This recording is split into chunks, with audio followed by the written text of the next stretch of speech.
Bonjour à tous, mon nom est Casper Pater. J'ai étudié en biologie environnementale pour ensuite faire du service à la clientèle et éventuellement me retrouver comme conseiller bancaire au sein d'une institution financière. Je complète présentement mon MBA à HEC où je m'implique activement en tant que président de l'association étudiante. Mon parcours diversifié représente bien l'étendue de mes habiletés. En effet, rassembleur de nature, j'aime créer des environnements où tous se sentent à l'aise et sont motivés à se réaliser pleinement.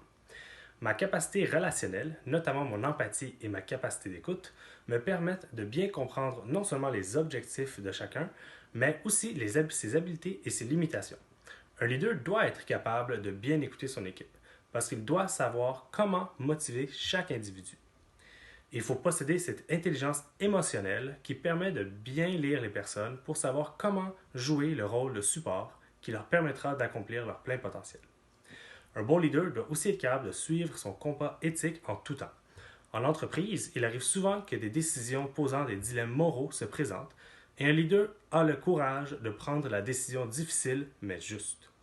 Il ne va pas nécessairement penser en termes de retour sur investissement, mais plutôt en termes de règles éthiques qu'il a au préalable identifiées comme lui étant importantes. Il n'aura aucun problème à passer le test de la publicité, de la généralisabilité et du miroir. Finalement, un leader va certes être capable de supporter son équipe, de prendre des décisions difficiles lorsqu'il en vient le temps, mais un leader doit aussi être stable et fiable lorsque l'équipe vit des contretemps et du stress. Le leader doit savoir comment gérer ses propres émotions pour mettre de l'avant le besoin collectif. Pour y arriver, il faut qu'un leader se connaisse très bien, connaisse ses points faibles, surtout lors de ces situations tendues. Dans la pandémie que nous vivons actuellement, je ne peux me permettre, dans le cadre de mes fonctions de président de l'association étudiante, de laisser le stress et le doute m'envahir. Je m'efforce de rester calme pour offrir mon support à tous mes collègues de l'association ainsi qu'à tous les étudiants du MBA. Bref, un bon leader se démarque par les réalisations de son entourage.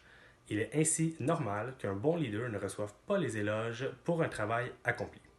Merci.